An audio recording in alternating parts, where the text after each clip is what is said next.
Vous écoutez La Bonne Équipe.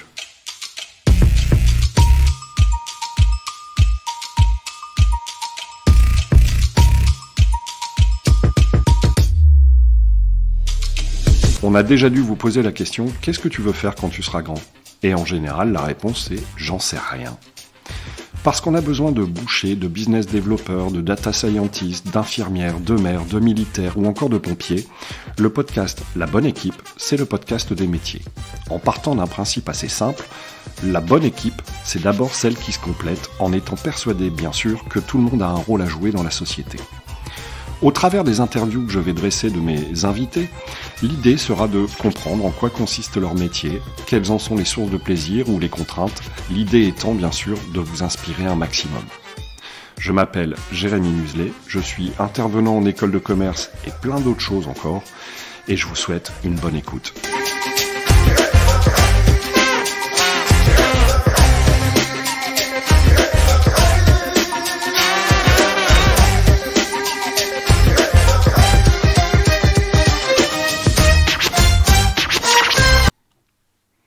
Bonjour à tous, écoutez, nouvel épisode cette semaine. Alors pour le coup, j'ai pas d'invité parce que je me suis dit c'est quand même un peu ballot.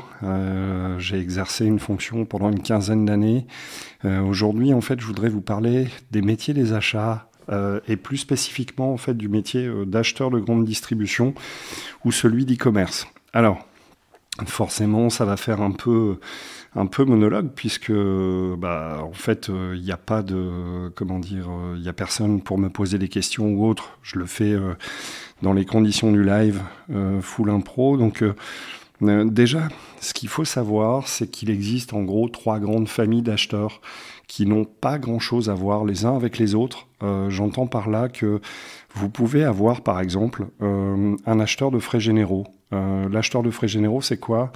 C'est quelqu'un en fait qui va acheter tous les produits qui ne rentrent pas dans le cœur de métier de l'entreprise. Exemple, vous êtes une société de grande distrib type Auchan. Au sein de votre société, le but du jeu, c'est de vendre des produits, d'accord, mais en même temps, vous avez d'autres besoins, comme par exemple acheter des imprimantes, des ramettes de papier, des stylos pour les gens ou des tenues pour les gens qui travaillent en magasin. Typiquement, l'acheteur de frais généraux, en fait, il s'occupe de toute cette typologie de produits-là. Globalement, il n'a qu'un seul objectif, c'est de réduire les coûts. Sous-entendu, si l'année dernière, les frais généraux étaient de l'ordre de 20 000 euros, cette année, peut-être que l'objectif, c'est 18 000. Concrètement, qu'est-ce qui fait l'intérêt de ce job ? C'est que on va négocier une foultitude de produits, mais il y a très peu de voyages en fait, et puis tout se passe essentiellement sur Internet avec des appels d'offres et tout. Donc, en général, les acheteurs de frais généraux sont des acheteurs qui sont réorientés quelques années après. Deuxième grande famille, on a les acheteurs industriels. Alors, acheteurs industriels, concrètement, c'est quoi ? Ce sont des personnes qui achètent des composants, des matières premières qui vont être transformées. Exemple, quand vous achetez une boîte de conserve Bonduelle, par exemple, je ne suis pas sponsorisé, qu'on soit clair, mais typiquement, cet acheteur va acheter à la fois des petits pois, des boîtes de conserve et des étiquettes. Admettons. Et donc là, en fait, l'objectif de cet acheteur, c'est vraiment de travailler sur les marges. La marge, en gros, c'est la différence entre mon prix de vente, hors taxe, et puis mon prix de revient, et c'est ça qui fait le bénéfice, et c'est comme ça qu'on juge de la performance de l'acheteur. Dernière famille, celle dont je viens, évidemment, les acheteurs du retail ou de l'e-commerce. Alors pour vous situer mon parcours, globalement, j'ai fait une quinzaine d'années en centrale d'achat, plus spécifiquement en textile, mais globalement, en fait, les métiers des achats retail, donc grande distribution ou e-commerce fonctionnent un peu sur le même modèle. Vous achetez ou vous concevez des produits et puis vous faites de l'intermédiation. Vous êtes l'intermédiaire entre un fabricant, en gros, et le client final. Et le but du jeu, là encore, c'est de prendre de la marge. Alors concrètement, comment on fait pour devenir acheteur? Ça, c'est une question que j'ai entendue assez régulièrement. En premier lieu, typiquement, l'acheteur a généralement fait des études de commerce. Là où l'acheteur industriel peut avoir un profil ingénieur, l'acheteur en grande distribution ou en e-commerce en général, c'est quelqu'un qui a fait des études de commerce, on va dire niveau master. Quand on sort du niveau master, on peut s'attendre globalement à démarrer comme assistant achat. Pour les gens qui vont rapidement, qui évoluent rapidement, là c'est par expérience que je vous parle, il faut compter entre 2 et 3 ans entre assistant achat et acheteur. Parfois ça prend plus de temps. Et ça fait partie du métier. Concrètement, ça fait quoi un acheteur? Déjà, il faut se dépolluer la tête. C'est-à-dire que dans l'esprit de tout le monde, l'acheteur, c'est le type qui passe sa journée à négocier un peu comme au souk. Et en fait, la négociation, bien sûr, c'est une dominante du métier, mais moi, j'ai envie de vous dire que par expérience, c'est peut-être 15 à 20% du temps, pas plus. En fait, l'acheteur, lui, il est là pour, on va dire, respecter la politique de la boîte. Si la boîte a défini un certain niveau de rentabilité, concrètement, comment on fait? Derrière ça, il est responsable de ce qu'on appelle le sourcing. Alors, c'est quoi le sourcing? Le sourcing, moi, je définis ça comme l'art de savoir où, quand, comment acheter. Autrement dit, vous avez décidé de faire un produit, dans quel pays vous allez le faire fabriquer, quelles sont les contraintes du pays, et puis ça demande combien de temps. En gros, si vraiment vous y connaissez rien, dites-vous que si vous achetez en Asie, grosso modo, entre le moment où vous décidez de faire le produit et le moment où vous avez reçu la commande, bon an, mal an, il faut compter à peu près de l'ordre de 6 mois, ça peut être bien plus, évidemment. Donc, ça veut dire quoi? Ça veut dire que cet acheteur, à un moment donné, en fait, il y a ce qu'on appelle un cahier des charges. C'est quoi le cahier des charges? Le cahier des charges, en fait, c'est concrètement qu'est-ce que je veux. Alors, qu'est-ce que je veux? À la fois sur la qualité du produit, sur les délais, sur les conditions de paiement. Un cahier des charges, en gros, ça peut être un truc très, très, très fastidieux. On y reprend, pour ceux qui connaissent les incoterms, on va dire les règles de business internationales, d'accord? C'est un document, en fait, qui fait foi entre le fournisseur et l'acheteur. Et globalement, on peut se dire que ça définit les règles du jeu et qu'à un moment donné, c'est un peu comme du droit, en fait. D'accord? Ça ne veut pas dire que l'acheteur est un spécialiste du droit pour ceux qui détestent ce genre de truc, mais en tout cas, il faut quand même avoir une base de connaissances juridiques sur ce qu'on peut faire ou pas faire. Et en règle générale, ne serait-ce que dans les écoles de commerce, on a souvent des chapitres qui portent sur le droit commercial notamment. Donc, je vous disais, en 1, il négocie, ça arrive. En 2, il fait les cahiers des charges. En 3, il y a souvent ce qu'on appelle la prévision d'activité, la forecast. En clair, je ne sais pas si vous avez déjà réfléchi à ça, mais sur quelle quantité, par exemple, je dois me baser sur ma première commande? Est-ce que je prends 10 000, 20 000, 30 000 articles? Mais ça, en fait, ça se passe en fait en faisant des prévisions. Ces prévisions, il y a plein de méthodes pour prévoir l'activité. Il n'y en a pas qu'une seule. Et en fonction de ce qu'on peut étudier à l'école et en fonction de la culture d'entreprise dans laquelle on est, ça c'est très utile en fait pour définir justement les prévisions, les quantitatifs sur lesquels on doit se baser. Il y a un volume, je dirais un chapitre sourcing.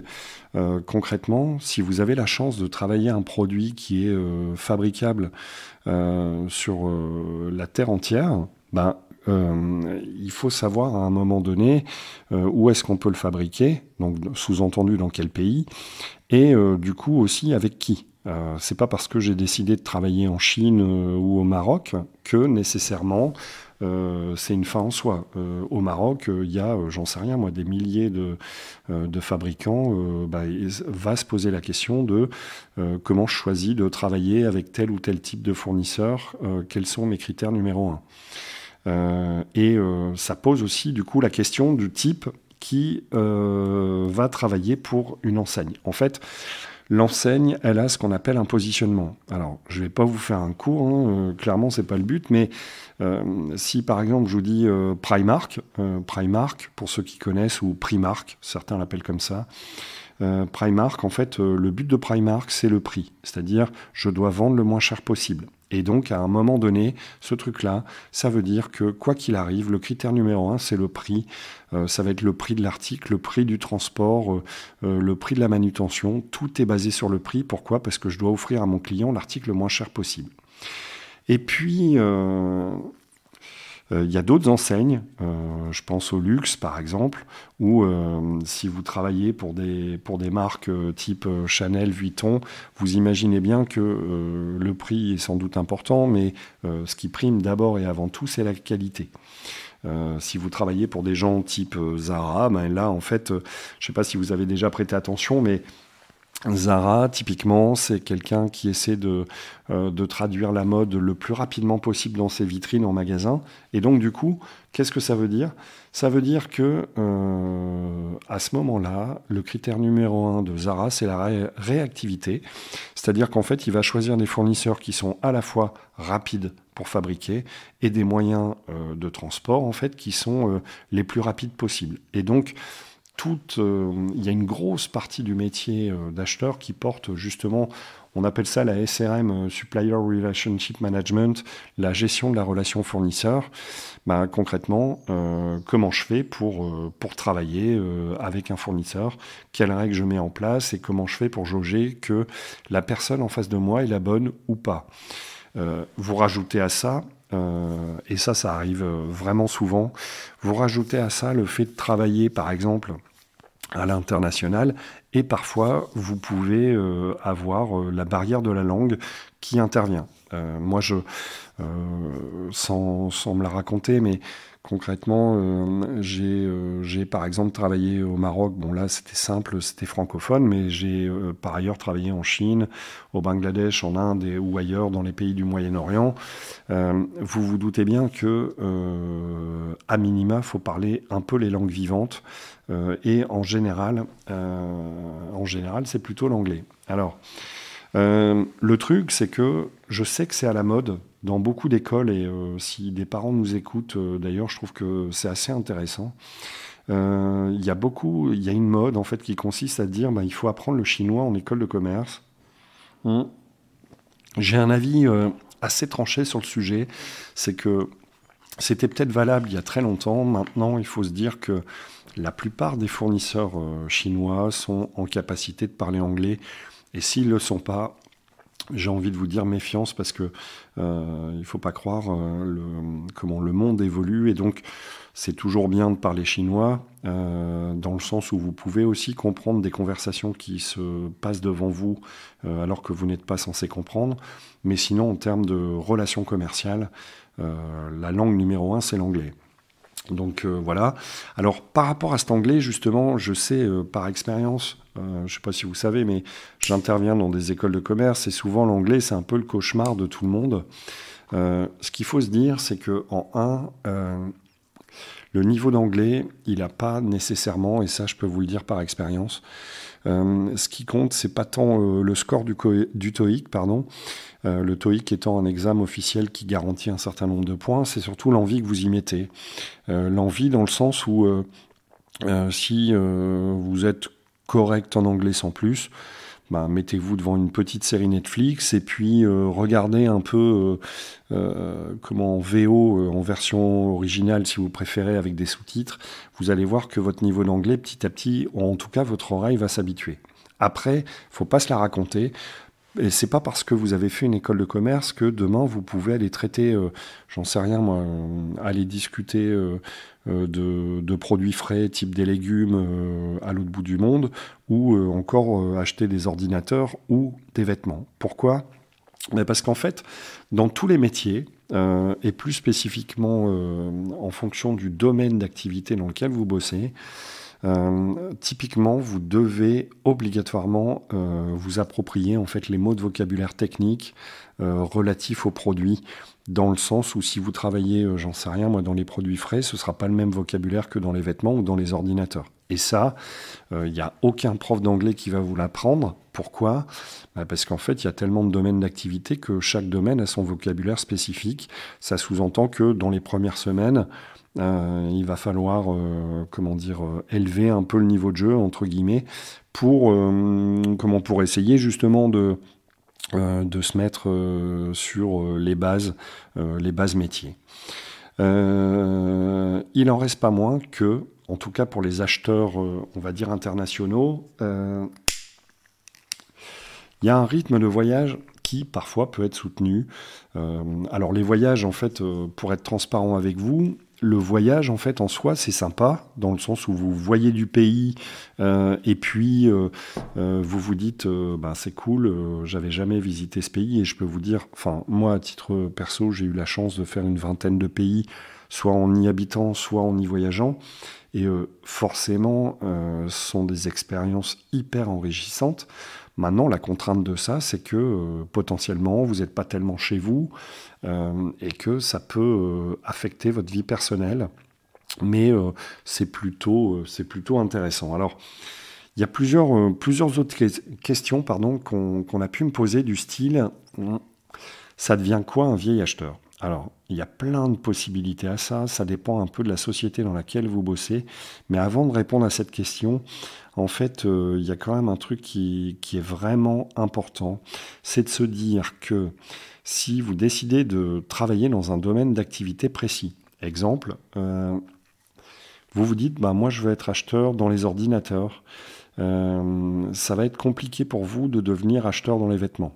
Sous-entendu, en fait, ce qui fait la valeur d'un acheteur, ce qui fait que vous êtes employable ou bankable, comme vous voulez, c'est votre degré d'expertise. Si vous êtes spécialisé dans un domaine de produit bien particulier, en fait, vous allez avoir cette pancarte qui va vous coller au basket pendant un certain temps.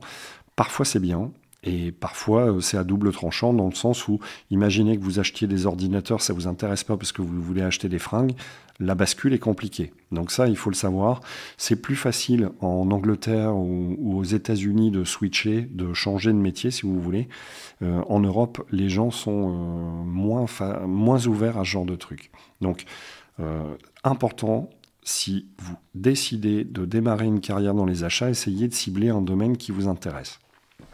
Après, on ne va pas se la raconter. C'est-à-dire que, je ne sais pas si vous savez, mais la plupart des écoles de commerce maintenant proposent de l'alternance. L'alternance, jusqu'à l'heure où on enregistre cet épisode, on est en 2023, l'alternance est financée en grande partie par l'État, ce qui fait que la scolarité est gratuite. Par contre, ça sous-entend que l'étudiant fasse les bons choix d'ores et déjà quand il choisit son alternance et de ne pas prendre, parce que je vois le truc arriver régulièrement, les gens prennent une alternance au pif et puis au final ils restent enfermés en fait dans un domaine qui ne leur correspond pas pleinement. D'accord ?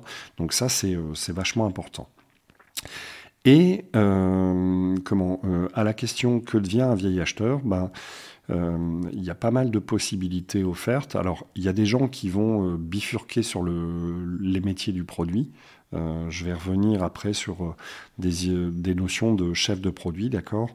Et puis, il y en a qui vont devenir ce qu'on appelle des catégories managers ou des chefs de groupe achat, c'est-à-dire des gens, en fait, qui vont à eux-mêmes encadrer, en fait, d'autres acheteurs, d'autres assistantes achats. Il n'y a pas une voie royale en particulier. Pourquoi ? Parce que chaque entreprise a un petit peu sa façon de fonctionner, son organigramme. Donc ça dépend des sociétés à l'autre. Quelle différence il y a entre un métier de chef de produit et d'acheteur ? Globalement, pour faire très simple, le chef de produit, lui, il est en charge de définir ce qu'est le produit. Alors, forcément, quand j'ai dit ça, c'est un peu simpliste, mais l'idée, c'est quoi ? C'est de dire, voilà, mon produit doit être comme ceci, comme cela, il doit avoir tel type de fonctionnalité, je veux le vendre à tel prix, parce que sur mon marché, il y a un certain nombre de gens qui le vendent plus ou moins cher, d'accord? Ça dépend encore une fois du positionnement de l'enseigne. Et donc, dans les métiers de centrale d'achat, finalement, on se retrouve avec deux types de profils. Il y a des gens qui vont préférer travailler le produit. Et puis, il y a des gens qui vont préférer travailler le côté sourcing, approvisionnement, négociation, achat. C'est des compétences qui sont très complémentaires, mais un bon acheteur ne peut pas forcément être un bon chef de produit. Et en général, un très bon chef de produit n'est pas toujours un bon acheteur. Vous voyez le genre? En fait, le chef de produit, il y en a plein qui pensent que c'est un métier artistique. Clairement, c'est faux. Il faut évidemment avoir ce qu'on appelle un sens produit, une forme d'intuition, si vous préférez. N'empêche que, à un moment donné, le chef de produit doit aussi avoir une dominante marketing, dans le sens où, s'il a décidé de faire un produit, il doit connaître son marché pour savoir si oui ou non il peut vendre le produit, ne serait-ce qu'au travers du prix. Donc voilà la petite nuance, et encore, c'est très schématique entre le chef de produit et l'acheteur, mais ça vaut le coup d'être mentionné. Parfois, il existe, alors là pour le coup, ça ne s'adresse pas à des débutants, mais il faut quand même savoir que ça existe. Il y a ce qu'on appelle les métiers de sourceur ou de sourcing.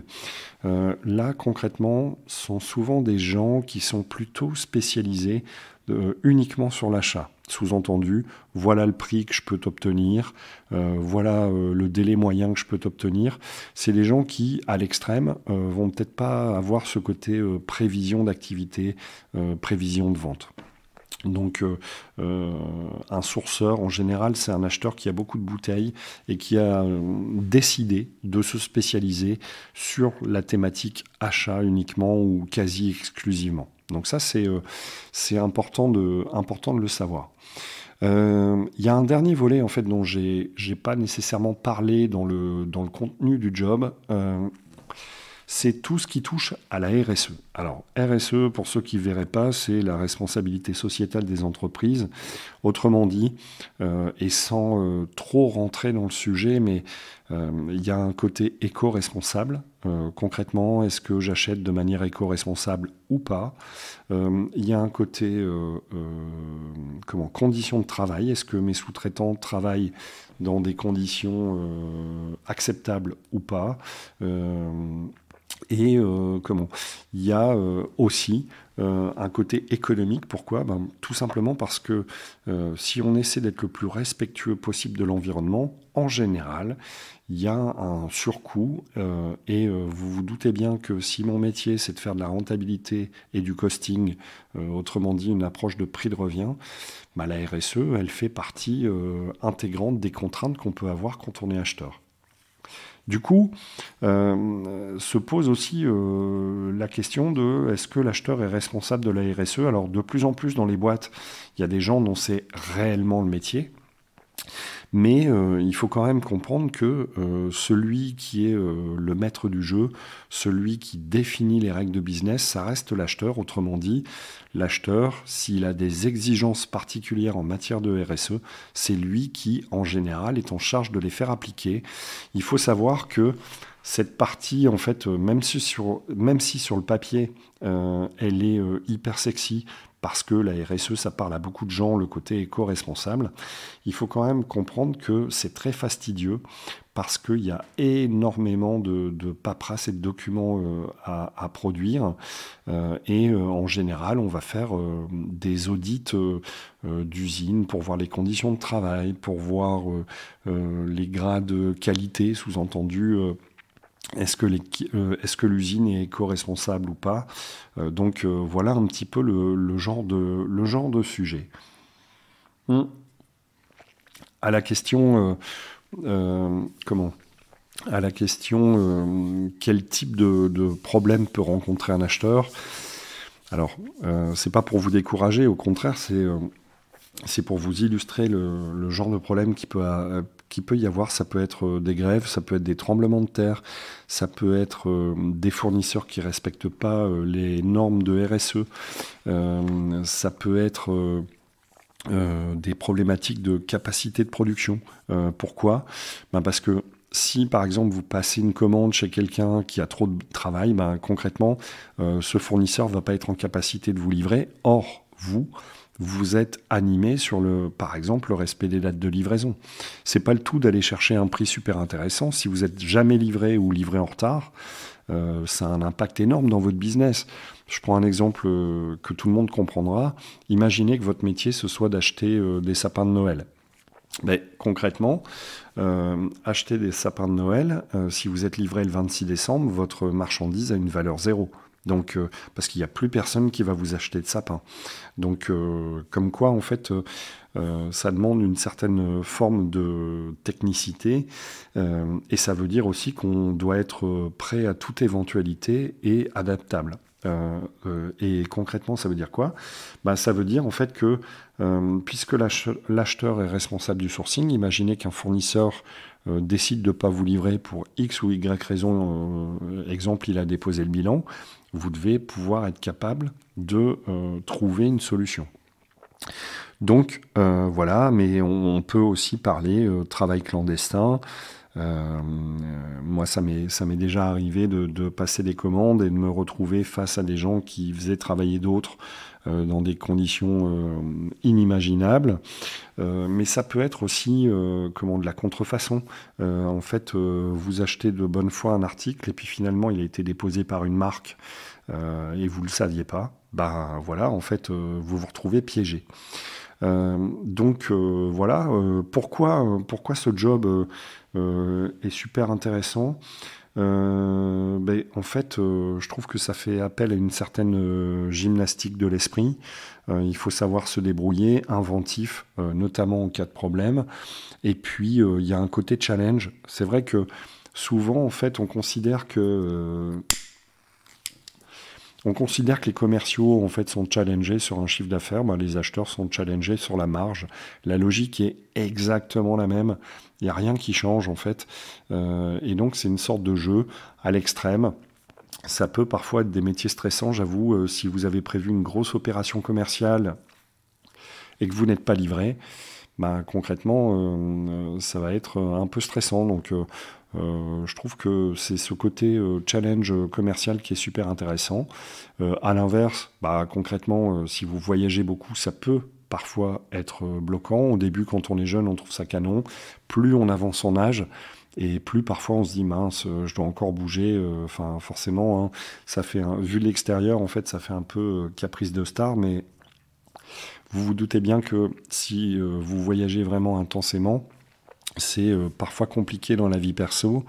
Et je trouve aussi que ce métier est très formateur, dans le sens où, je ne sais pas si vous avez déjà pensé à ça, mais demain, vous lancez un business, le cœur du réacteur, c'est de faire de l'argent.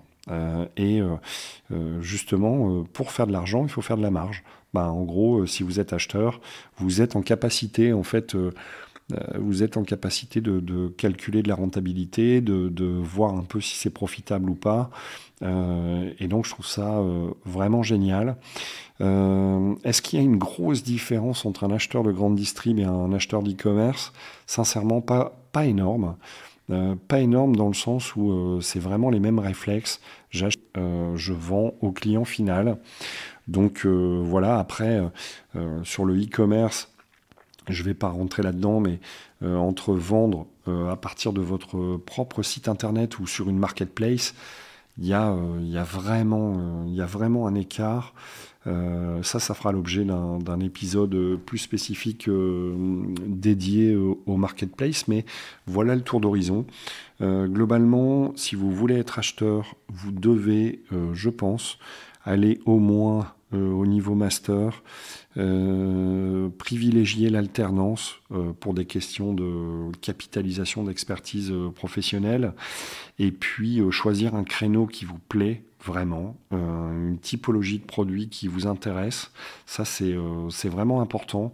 Je ne l'ai pas forcément fait, moi, à titre personnel. Je suis arrivé par là par hasard. Mais je pense que j'aurais été encore meilleur si j'avais été en charge de produits qui me parlaient vraiment. Et puis, je pense qu'on a fait déjà un beau petit tour d'horizon. Gardez juste à l'esprit, si vous voulez être acheteur en grande distribution e-commerce, filière école de commerce, filière alternance pour capitaliser du savoir, faire preuve d'un peu de patience, dans le sens où si vous démarrez assistant achat, ça demandera peut-être plus de 2 ans et demi, 3 ans pour passer acheteur, et que ayez en tête qu'il faut quand même savoir négocier, parler anglais, calculer. Je voudrais faire un petit focus sur la négo, parce que souvent, je trouve que les gens se trompent un peu de débat. Le meilleur négociateur, c'est pas nécessairement celui qui parle le plus fort. En fait, le meilleur négociateur, c'est celui qui va être en capacité de préparer correctement. Préparer correctement, ça veut dire quoi? Ça veut dire que si j'ai un rendez-vous avec un fournisseur, je vais être capable de lui dire combien d'articles je vais faire avec lui. Je vais peut-être pas lui donner mon prix, parce que dans la négo, il y a un jeu de poker menteur, mais je dois être clair dans ma tête sur le prix que je recherche, ça c'est sûr. Et en fait, je dois être capable de répondre à toutes les questions de mon fournisseur, du style quand est-ce que vous voulez être livré, quand est-ce que vous allez passer commande. Pourquoi? Parce que en fait, dès lors où vous êtes carré sur votre préparation de négociation, en gros, il n'y a pas besoin de faire une pièce de théâtre, et de simuler le côté un peu théâtral de la négo. Je trouve que parfois dans les écoles, on a un peu tendance à intellectualiser un peu cette négociation en disant oui, s'il regarde en l'air, ça veut dire ceci, s'il regarde par terre, ça veut dire cela. Certes, les micro-comportements... je dis pas que c'est pas inutile de voir si vous avez fait mouche en mettant un argument, mais globalement, la meilleure des négos, c'est j'ai tout préparé, j'ai tout prévu, j'ai déjà anticipé les coups en me disant il va me dire tel ou tel type d'argument, comment j'y réponds, et voilà. Donc, n'hésitez pas à partager cet épisode. J'ai essayé de faire un petit condensé. Je vous avoue que j'étais super timé ces jours-ci, donc j'ai pas pris la peine d'interviewer une personne en particulier. Et encore une fois, je me suis dit qu'au travers de mon parcours, j'étais plus que légitime pour vous parler de ce genre de job. Évidemment, je ferai des petites pastilles sur des gens qui travaillent eux aussi dans les achats, mais sur d'autres sujets, bien sûr. Pour conclure, il est important aussi de se dire que l'acheteur travaille jamais seul. En fait, il travaille avec des gens qui vont l'aider pour mettre au point sa qualité, souvent des ingénieurs qualité, des gens qui vont l'aider dans la partie plutôt finance, sous-entendu si vous devez acheter en devise, c'est toujours mieux d'avoir un service dont c'est le métier d'acheter des dollars par exemple, et pareil sur l'import, l'acheteur doit avoir une culture généraliste des logiques d'import-export, mais c'est quand même mieux quand il est appuyé par des gens dont c'est réellement le métier pour affiner notamment les coûts de transport, les coûts de douane par exemple.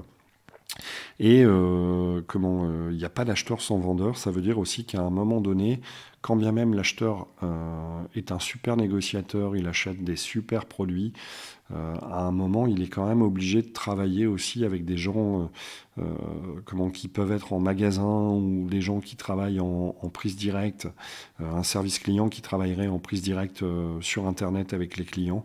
Donc voilà, donc c'est un métier je trouve assez complet, accessible au plus grand nombre, et comme souvent d'ailleurs c'est simplement une question d'envie. Donc voilà, je ne vais pas m'éterniser trop longtemps, je profite de ces quelques minutes restantes pour vous embrasser et vous souhaiter une super semaine. On se retrouve la semaine prochaine, je vous embrasse, ciao. On se retrouve la semaine. Si tu es arrivé jusque-là, c'est que tu as écouté cet épisode dans son intégralité, et dans ce cas-là, je t'en remercie vivement. Si tu veux nous aider à remonter dans les moteurs de recherche, pour ça, il y a 3 solutions. La première, abonne-toi directement au podcast La Bonne Équipe. La deuxième, mets-nous des commentaires trop sympas et des évaluations qui vont avec sur les plateformes comme Apple Podcast ou Spotify. Et enfin, n'hésite pas à abonner de force tes amis ou ta famille, ça leur fera du bien. Sur ce, je te souhaite une bonne semaine et à la semaine prochaine.